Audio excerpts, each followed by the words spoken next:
eu sou a Lília Vaccaro e nós estamos aqui mais uma vez na poltrona com a Lilian para fazer uma entrevista.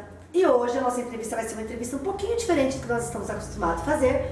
E nós convidamos hoje o Bispo Baquim, que é nosso amigo, para estar participando dessa entrevista. Como sempre, nós pedimos que os leitores mandassem as perguntas e eles mandaram, nós vamos estar fazendo hoje. Então eu vou pedir primeiro para que o Bispo se apresente, fale quem é ele, de onde ele veio, como que ele é. Se apresente pra gente.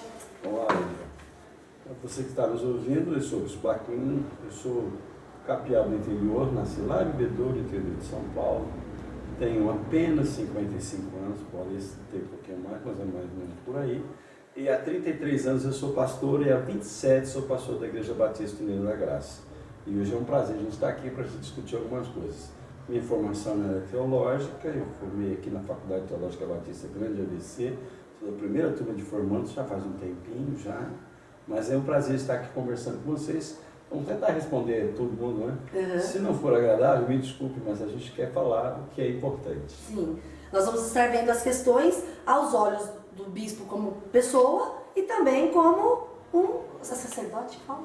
Exato. Como um sacerdote também. Como nós sempre fazemos, nós pedimos para as pessoas mandarem as perguntas. No final, nós vamos estar sorteando um livro para as pessoas que fizeram as perguntas. Então, vamos lá. A primeira pergunta é da Adriane Ramiro. Conhece a Adriane Ramiro? Não conhece? Ela fez algumas perguntas, então eu vou fazer elas divididas, tá? A Adriana perguntou assim: Bispo, o que você pensa sobre a escassez de romances cristãos na literatura nacional? Talvez ela seja evangélica, né, para perguntar assim. Às vezes ela sente falta. Primeiro que não vejo uma escassez, talvez ela não tenha conhecimento de tantos romances cristãos que existem em literatura, é que no Brasil nós temos pouca quantidade. Mas nos Estados Unidos, Europa, bastante romances cristãos. Não chegam aqui ao Brasil, há um pouco de distância na produção desses romances, mas existem. Ou por falta, às vezes, de investimento das editoras também?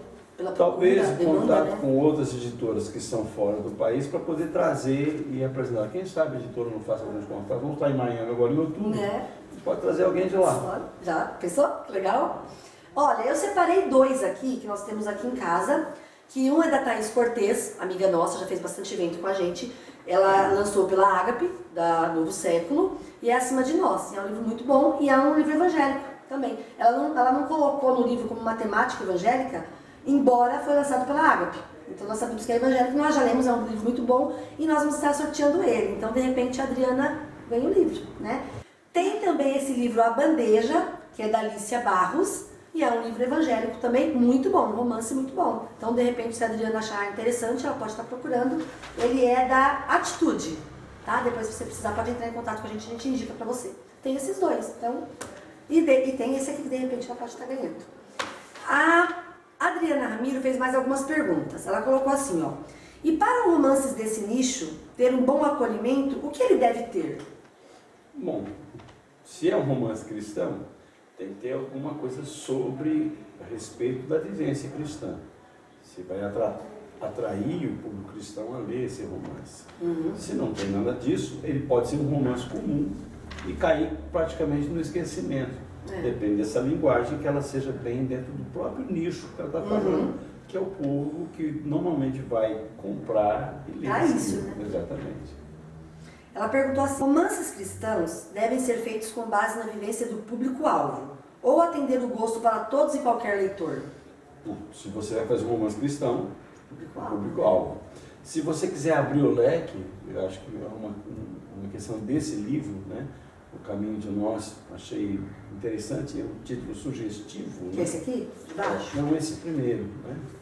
Acima de Nós. Acima de Nós, é um título sugestivo que na verdade não tem logo de cara um impacto de conhecimento ou de visão cristã. Uhum.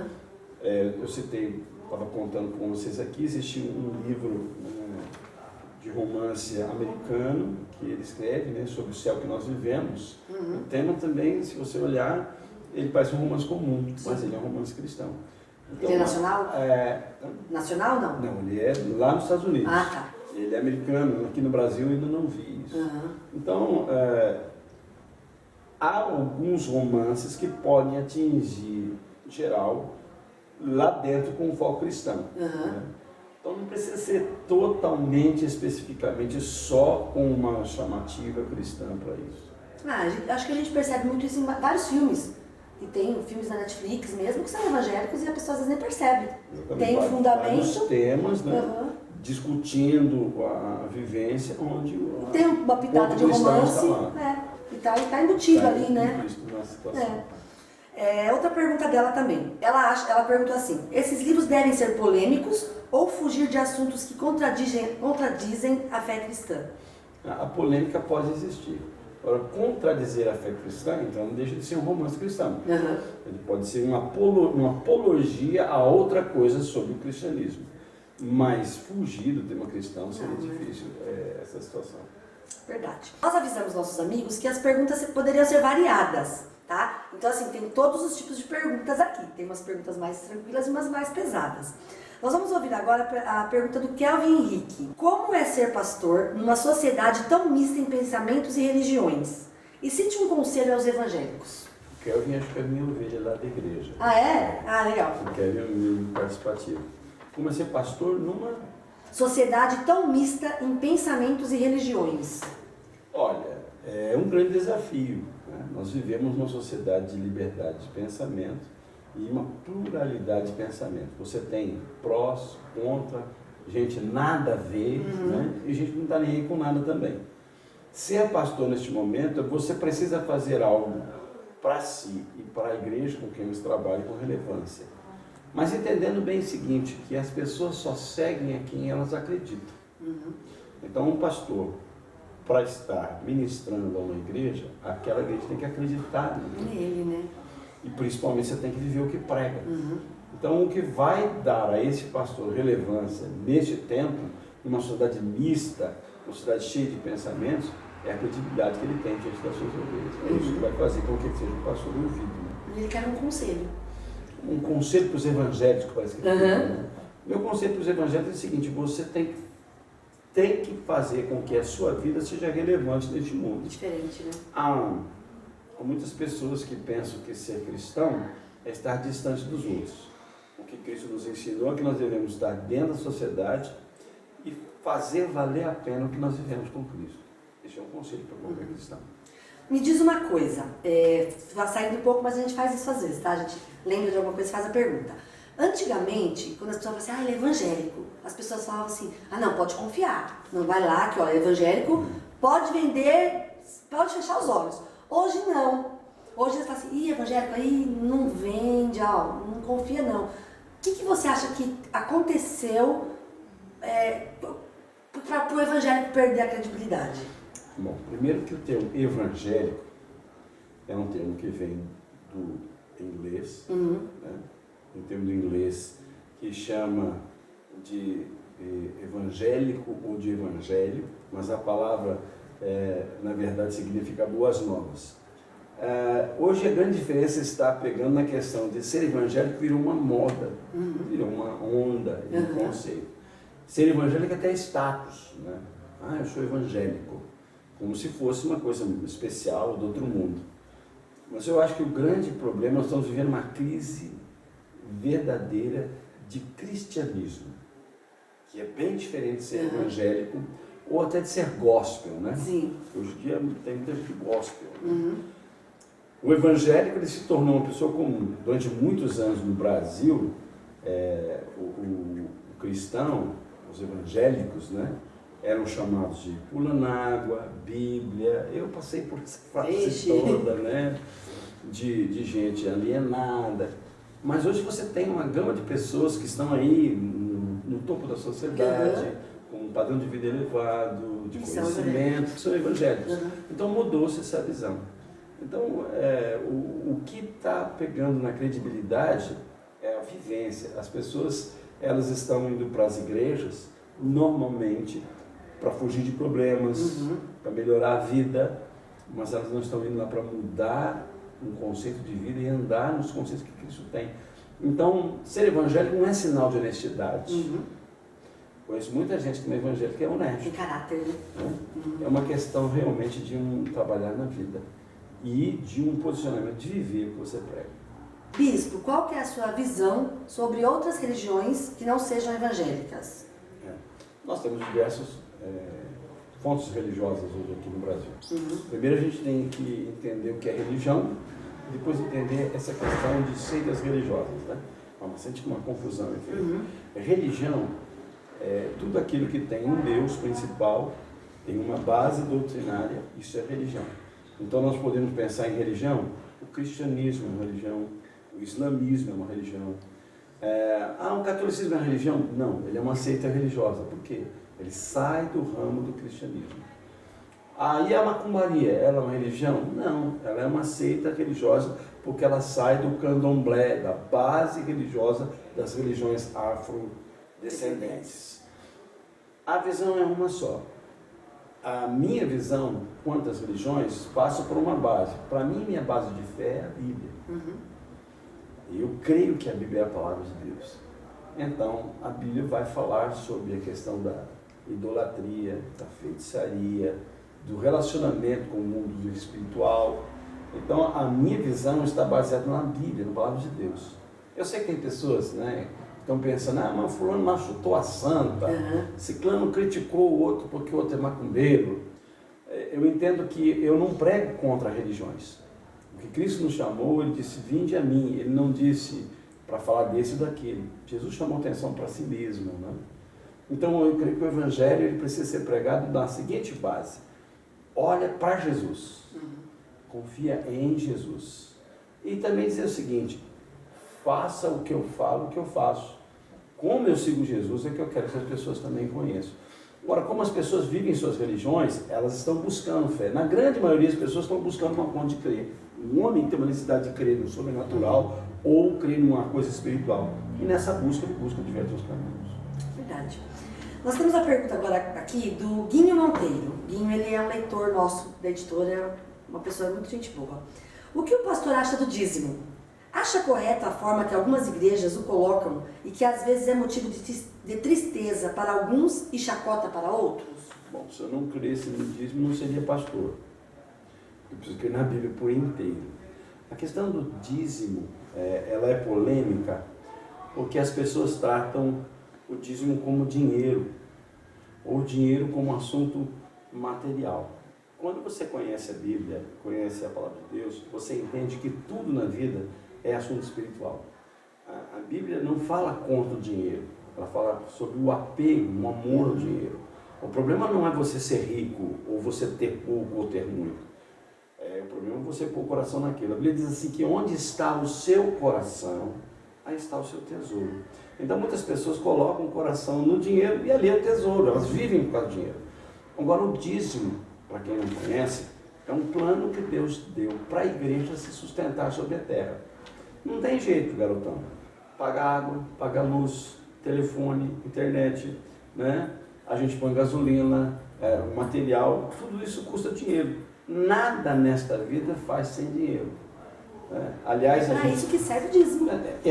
Além disso, a gente paga do nascer ao morrer.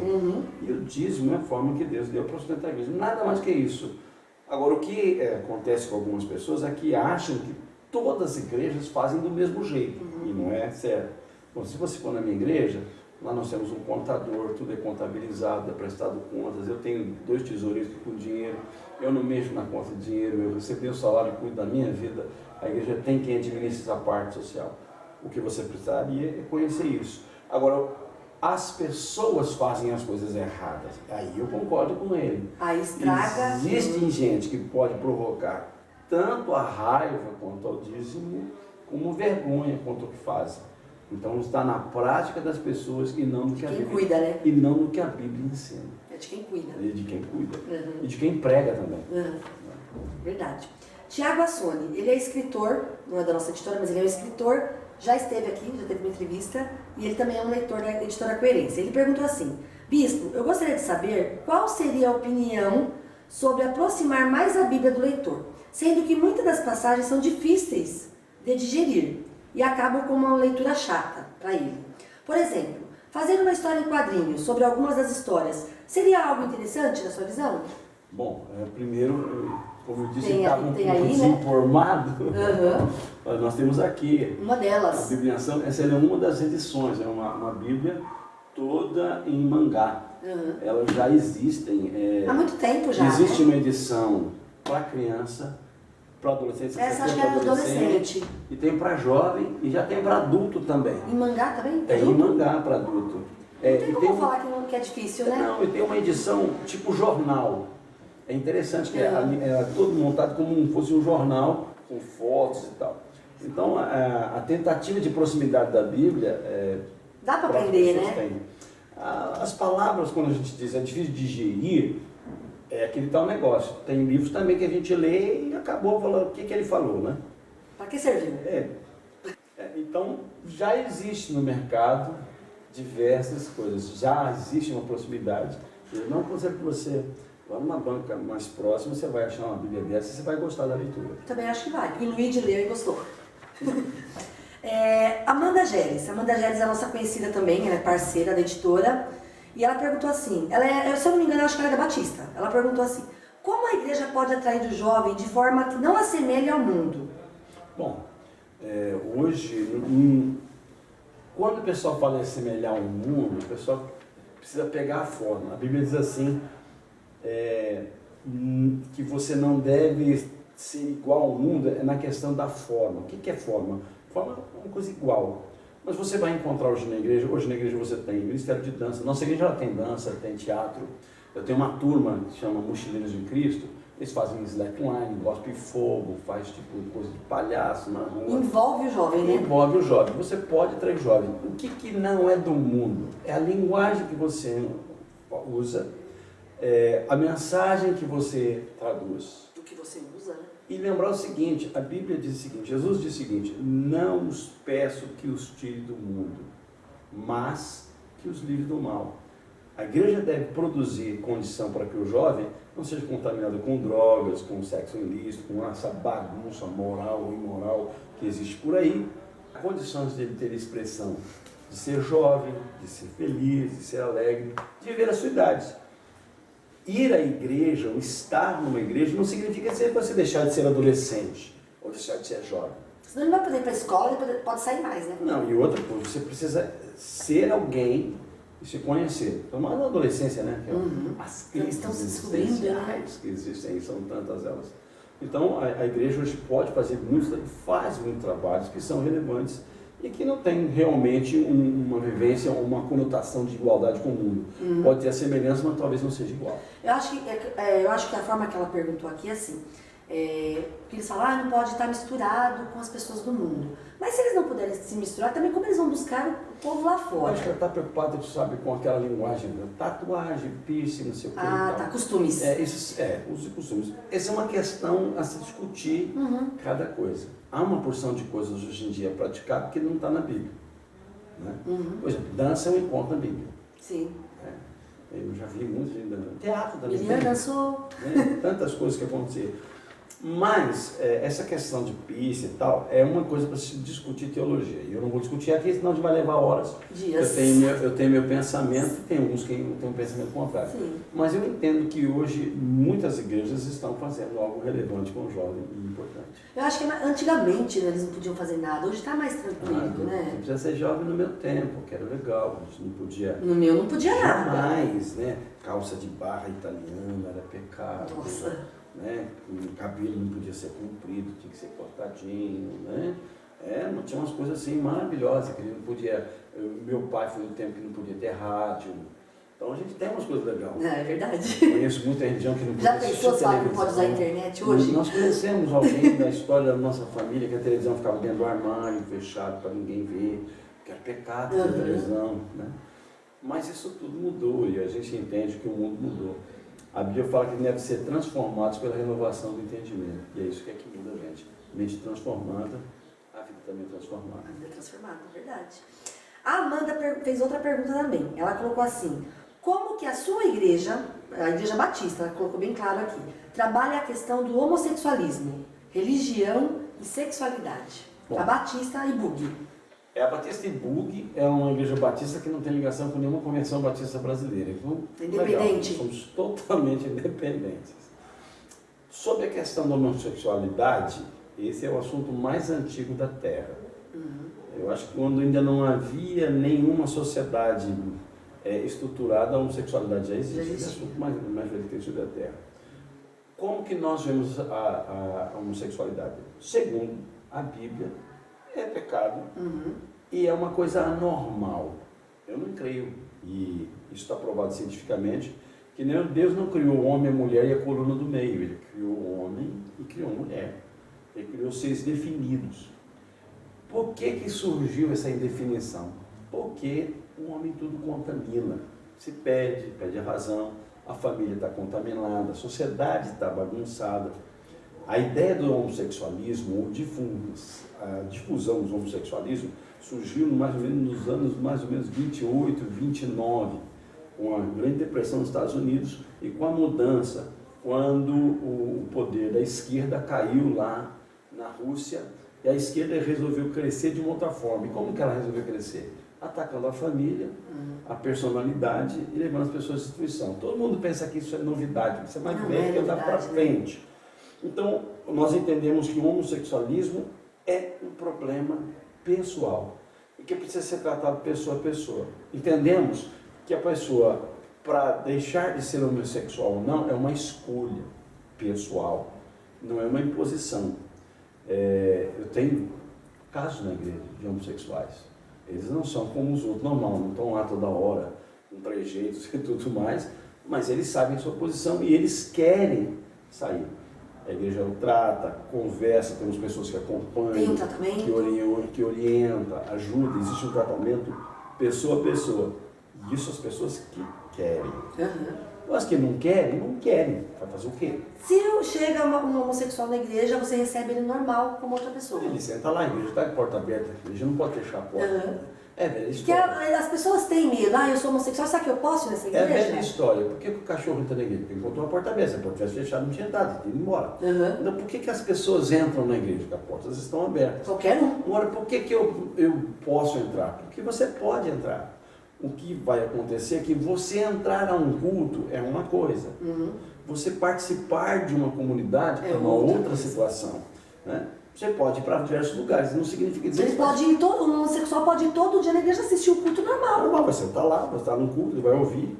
Ele vai diferente da opção sexual dele. Ele vai aceitar algumas coisas, você não vai aceitar, mas para ele se tornar da como comunidade. Um hétero também aceita e não. Exatamente. Né? Agora, como a gente trata a religião, primeiro que nós entendemos que Jesus não é uma religião, e esse é o grande conceito errado das pessoas.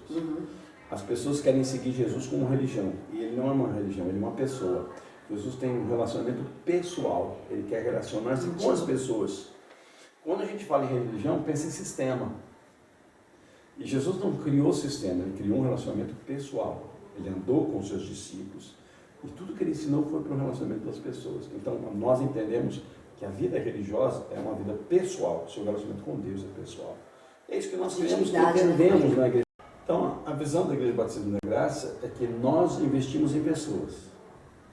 A pessoa é muito importante, porque Jesus morreu por pessoas, ele não morreu por sistemas. E entender que cada pessoa precisa do seu tratamento, do seu cuidado. Agora, o homossexualismo, nós aceitamos como normal? Não. Eu sou sincero, eu não entendo como normal. Homossexualismo é uma questão de doença? Não. A visão que nós temos é que é uma questão espiritual. E aí, discutirmos isso, você precisa estar mais perto e você precisa entender as minhas opiniões e as suas opiniões. Mas a Igreja Batista da Graça entende que é uma questão espiritual e que a pessoa tem que querer, como um viciado em drogas, um viciado em álcool, como que é viciado em sexo, como tem problemas, as pessoas precisam querer ser tratadas e sair e serem libertas. É um desejo de cada um, é assim que é tratado. O senhor concorda que o Estado deve ser laico, assim como a escola? Sim. O laicismo é a coisa mais antiga. Na Terra começou após o Império Romano. O laicismo foi quando tirou-se aquele poder hierárquico, né? Onde a cor e a direção tinha posição ideológica. Mas, infelizmente, nossa escola ela diz ser laica, mas não. ela é tendenciosa, principalmente esquerdista. Né? Você não vai para uma faculdade e o cara, o professor de ciência, ele não ensina para o aluno a teoria da evolução e o criacionismo para o camarada escolher. Ele coleciona só um lado. Então, esse laicismo não existe no ensino. Só fala que tem. E quando o cara faz uma cartilha para ensinar posicionamento homossexual, isso não é laicismo. Isso é posicionamento ideológico. Então, o Estado deve ser laico? Deve ser laico no seguinte sentido: onde não possa haver influência de A, B ou C. Eu concordo. Não tem que ter o domínio católico, o domínio evangélico, o domínio isso, daquilo. Mas entendo que o Estado tem que estar aberto para ouvir todas as áreas. Porque senão não é Estado. Ele se torna um posicionamento. Agora, o pessoal fala de laicismo no Estado, na área política, vamos ser direto, que é mais ideologia que tem na área política. Então, o laicismo é uma coisa que, na verdade, não existe. Ela é uma palavra que perdeu o seu sentido. A Amanda perguntou assim também: a ciência pode interferir na religião? A ciência tenta interferir na religião, mas a ciência, hoje em dia, ela é base para provar muitas coisas da religião. A ciência em si tem muitas provas sobre a religião, apesar de que muitas pessoas querem contestar, mas a ciência pode ser usada para provar muitas coisas da religião. Existe uma edição que vem dos Estados Unidos, mas já existe em português, chama Fé e Ciência. É um grupo dos Estados Unidos que edita essa revista, uma revista fina, ela vem mensalmente. Então ela coloca as descobertas da ciência e o posicionamento cristão e mostra o entrelaçamento bíblico com a história da científica também. Beleza. Agora tem a pergunta do Sebastião José Forte, conhece? Conheço, Tiãozinho. Conhece. Ele perguntou: bispo, quantos céus tem? Muito simples, ele sabe que essa história é uma história teológica, né? Ele quis pegar, né? Certamente ele está baseado naquele texto, quando o profeta diz que, não sei se na carne ou fora da carne, subi até o terceiro céu e tive revelações inefáveis, né? Essa expressão primeiro céu, segundo céu, terceiro céu, existe uma discussão teológica disso. Eu não diria que são quantos céus, mas posso falar em repartição. Primeiro que a palavra céu, para nós, é uma ilusão de ótica. Os que nós temos aí, o sky, né? Essa área que a gente vê, esse azul que não é azul, que é o infinito. Então já começa por essa situação. Quando a Bíblia fala de céu, ela está falando de um lugar específico e está falando de um lugar espiritual. Quando o profeta está falando que ele subiu até o terceiro céu, está falando de uma experiência pessoal. E experiências pessoais não dá para me questionar. Tem a ver com dimensão ou não? Esse negócio de dimensão é uma coisa muito... futurística. Em termos espirituais, é uma coisa que não cabível. Não é nem futurística. Nós estamos numa dimensão. Dimensão, a palavra dimensão, há uma dimensão, você está num espaço. Né? Dimensão estratosférica, terrestre, isso tudo você tem. Mas quando se fala em dimensão, pensar uma dimensão, não sei aonde, mas isso tem a ver muito com uma experiência pessoal. Eu não posso afirmar se tem primeiro, segundo, terceiro ou quarto céu, primeiro que eu não fui para lá. No dia que eu chegar lá, talvez eu não consiga dar uma não vai voltar mais. Mas a minha resposta é que isso tem a ver com uma experiência pessoal de cada um.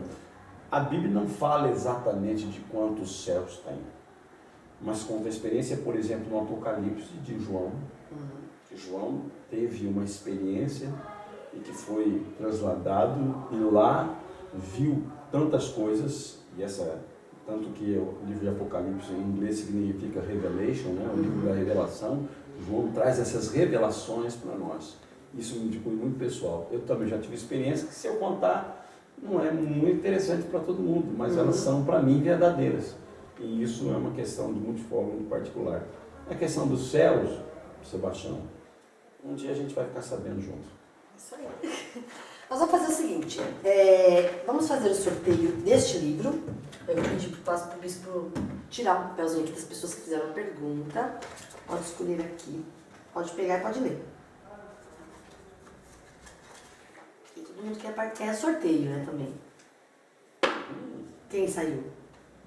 O Guinho. O Guinho ganhou o livro da Thaís Cortez, Acima de Nós vamos enviar para você, tá, Guinho? Eu vou fazer agora, Bispo, uma rapidinha. Eu falo uma pergunta e você responde com o que vem na sua mente. Se você achar que dá para abordar, pode. Não precisa falar uma pergunta, uma palavra só, não. Pode falar uma frase ou pode abordar, tá? Família. Plano de Deus. Plano de Deus. Comida. Eu gosto de uma boa Bastante. macarronada. Bastante. Dinheiro. Necessidade. Um mal necessário. Não necessário. Amor. Uma suprema necessidade. Sem amor não dá para viver. Sem amor não dá pra viver. Viagem. Eu gosto da chuchu. Vivo viajando. Adora, né? Aliás, quem nunca viajou está perdendo tempo. Muito bom. E é isso aí. Tem alguma coisa para falar mais que acha que é importante? O que eu poderia dizer para você que tem qualquer dúvida na área religiosa, a gente está à sua disposição. Nossa igreja, a Igreja Batismo da Graça, ali na rua Jorge Berito 204, Santo André, Parque Erasmo Assunção. Estou lá todo domingo às 6h30 da tarde, terça-feira às 7h30 da noite. Vá lá.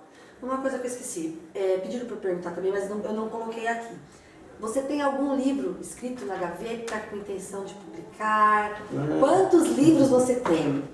Inscritos não tem nenhum, eu tenho 2 lá que estão lá. Eu vivo tentando pensar um dia em pôr, mas estão lá escondidinho, então na gaveta lá. Um dia, quem sabe, a gente não pega a editora coerência e torna ele real. Verdade. Eu espero que vocês tenham gostado. Foi uma entrevista diferente, porque a gente sempre faz entrevista com escritores literários, autores literários nacionais, e hoje a gente quis passar uma mensagem diferente. Eu espero que vocês tenham gostado. Curta o canal, se inscrevam e até a próxima.